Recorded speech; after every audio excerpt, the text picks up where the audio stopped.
I really believe that we're on the verge of a revolution akin to what happened in the early 20th century, the first 2 decades where relativity and quantum theory were developed. But this whole idea that inertia and possibly gravity can be caused by the zero-point field opens up the possibility that you will one day be able to engineer and modify gravity and inertia. It opens up the door for interstellar space travel, for instance. The idea that you could extract energy from the vacuum fields opens up the possibility that someday you may be able to have an energy source no matter where you are in the universe, and you can then go anywhere in the universe. And so as a human race, that's our fate, I think, to continue to explore the universe and go on. And this revolution that's going to happen with the understanding of the importance of the zero-point field can take us there. The modern world is based upon the manipulation of electromagnetic forces, the creation of electromagnetic tools and devices. So if we can somehow make a firm connection between inertia and gravitation and electromagnetism, then that opens a possibility that we might be able to manipulate and control inertia and gravitation. Let's think of the possibilities for the future. This would be truly revolutionary if we had spacecraft that could have their inertia altered, or if we could somehow manipulate gravitational fields to change the weight of objects. This is stuff that's been pure science fiction. But in fact, if electromagnetism underlies that, then somehow that might be possible someday. I don't know how, I don't know what the time scale is. It could be years, it could be decades, it could be centuries, but I think the possibility is there, and that's one of the really exciting things about this work.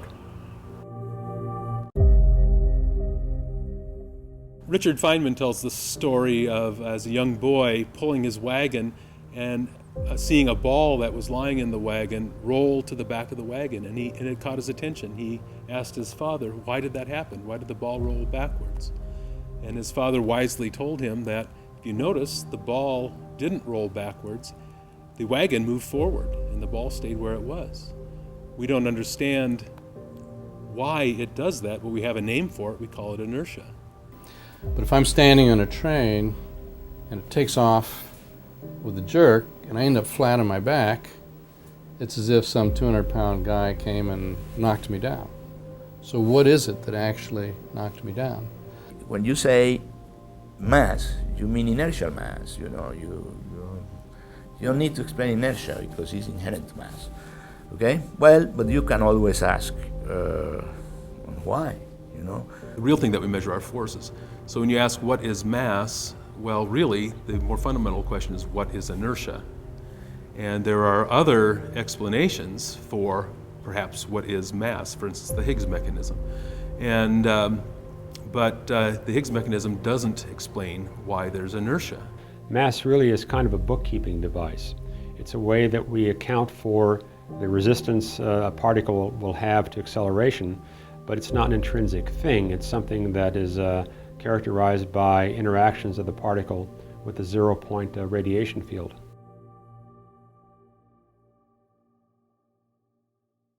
Because of the quantum uncertainty principle, it turns out that even if you were to cool the entire universe down to absolute zero, freeze out all thermal motions, you would still have a residual jiggly energy in all quantum systems, which basically, to a physicist, is all systems. So it's called zero-point energy because it would still apply even at the 0 point of temperature. And it's just that minimum energy that constitutes the zero-point field. It just becomes very large because there are very many modes. You add all those modes up, with a tiny energy in each mode, you get a huge sea of zero-point energy. It's just built in to quantum theory and the uncertainty principle that even in so-called empty space, fields are fluctuating, particle, antiparticle pairs are continuously being created and annihilated. And so in fact, physicists now accept that in some sense space is really quite full, you might say. This idea that you can incorporate the zero-point fields that were predicted by quantum theory, incorporate those fields into a classical theory, and start to get an understanding is very important because we have the chance now to understand why quantum theory is what it is, and with that understanding it gives us the possibility of doing more things technologically with it. To a degree, that means how seriously do we take it classically, with our classical intuition? it's a very contentious issue whether it's correct to take the zero-point field as provided by quantum field theory classically, literally.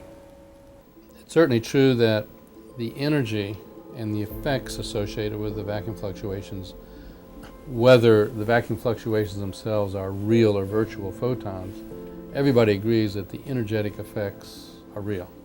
Being an astrophysicist, I was aware of a thing called radiation pressure, which is the force that an object feels when subjected to light from one direction. Radiation pressure, for example, is important in forming the tails of comets.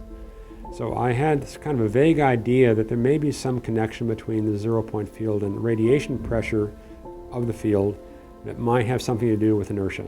And what we discovered when we looked at the zero-point field from the perspective of an accelerating observer was that you get certain asymmetries in the field that aren't there when you're not accelerating. And so acceleration is different from moving at a constant velocity because it's an absolute kind of thing. Whereas velocity is all relative. One observer can be in motion with respect to another, and they can look at each other and each one thinks the other's in motion, and they're both correct. Acceleration is different. It's absolute. You can feel it.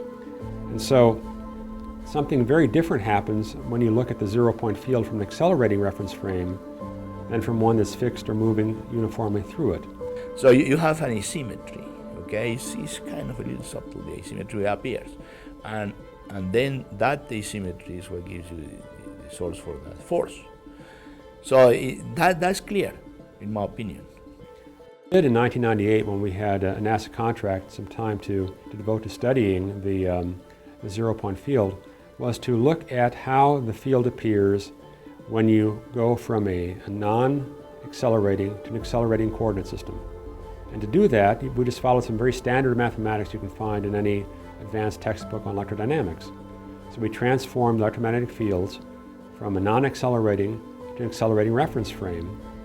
And what we found was that there's sufficiently strongly an asymmetry in that field that you can calculate the pointing vector, which is the energy flow that you would experience from the zero-point field coming at you as you're moving through it. And it's that pointing vector that would cause an interaction to take place that would give you an acceleration-dependent reaction force that looks like inertia. So the next time someone is, for example, taking off in their jet car, in an airplane, they feel themselves pushed back in their seats, it's actually the vacuum fluctuation wind blowing on all the atoms of their body that they're feeling.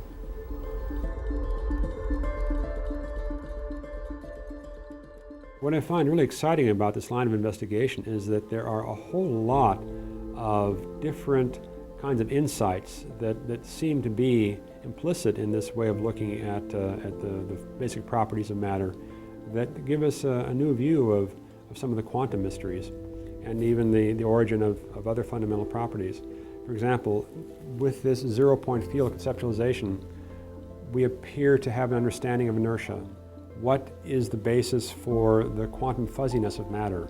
Say the Compton size of the electron.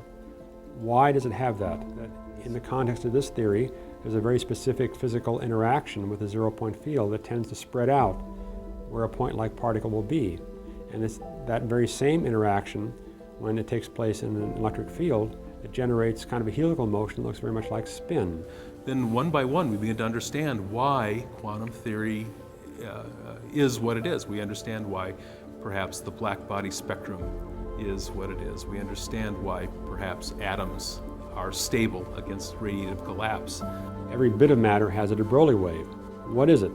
Well, no one really knows what it is. It's a quantum property, and it's a useful quantum property. And what I'm suggesting is that looking at matter as interacting with the zero-point field, and in particular for the electron, assuming that interaction takes place at the Compton frequency, that allows you to understand where the de Broglie wave comes from in a very almost trivial kind of way. I don't think that that's a coincidence. I think there's a deep connection here between relativity and quantum mechanics.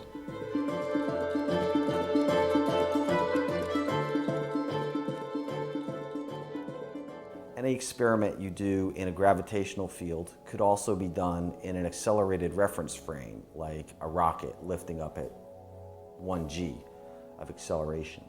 And so they would be indistinguishable between a gravitational field and an accelerated reference frame. The assumption that's made there is called the principle of equivalence. And from that, you can develop the whole mathematics of curved space-time that Einstein invoked to explain gravitation. And that similarity has been exploited throughout general relativity to put gravity in the same terms of an accelerated reference frame. And so, accelerating an object through the zero-point field, or holding an object fixed in a gravitational field and letting the light accelerate downwards past it because it's following geodesics, are exactly the same process. They're the very same thing, just from two different perspectives. And that, I think, is why the principle of equivalence exists. It's not a mystery, it's simply the same process taking place in two slightly different circumstances. It's just inevitable that if we're talking about modifying mass as a result of messing around with a ubiquitous electromagnetic field, allegedly, then you'll be messing around with gravity as well, just as a result of the way those two things co-occur.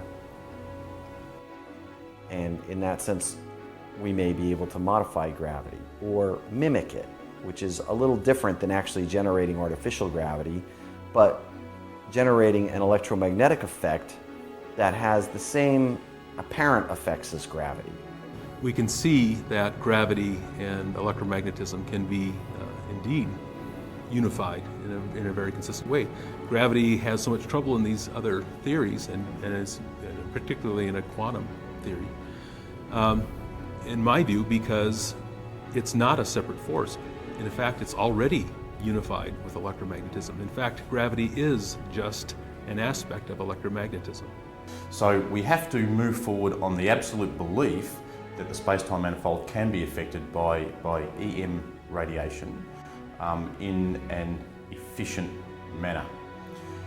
That leads to the idea of the zero-point field and the polarizable vacuum model. And it's a very simple concept. In the case of the usual general relativity approach, we talk about light from a star coming by, and when it goes by the sun, it gets bent. And we think of that in terms of the space-time warp and the dimple, and it kind of rolls around.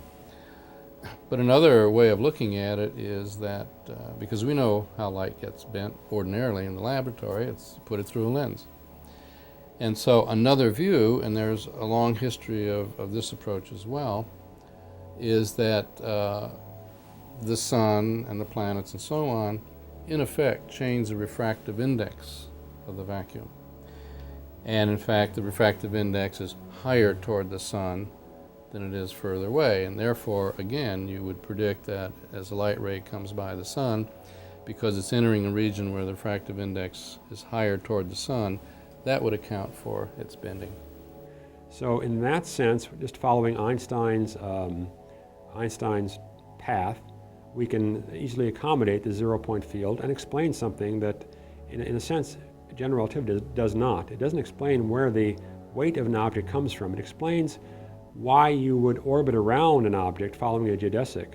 But if you're held fixed in a gravitational field, where does that weight come from? General relativity doesn't really tell you that. But general relativity combined with the zero-point field does. So that's I think, a point in favor of the zero-point field interpretation of mass and inertia and gravitational weight. So in that sense, the polarizable vacuum is just an alternate interpretation of the same measurements that are interpreted as space-time curvature under general relativity. Now, a deeper question is, why is space-time curved at all? Why does matter produce that effect? And it's possible to conceive of the idea that matter has an effect on the dielectric properties of the vacuum itself. So on top of what would be termed the electromagnetic zero-point field, we superimpose upon that the energy density of the Earth as a field, so we've got like the zero-point field plus the field of the Earth that are superimposed upon one another to give us a gravitational field, to give us a gradient in the energy density with respect to altitude. And it's that gradient in the energy density that we see as 1g of acceleration. If mass is the result of electromagnetic discourse between particles, then there's every reason to suppose that by interfering with that discourse, you can modify the mass. Everything in nature has a point, has a frequency that if you rattle it, it'll break. And there's no absolute reason without experimental proof why the space-time manifold shouldn't be like that too, perhaps.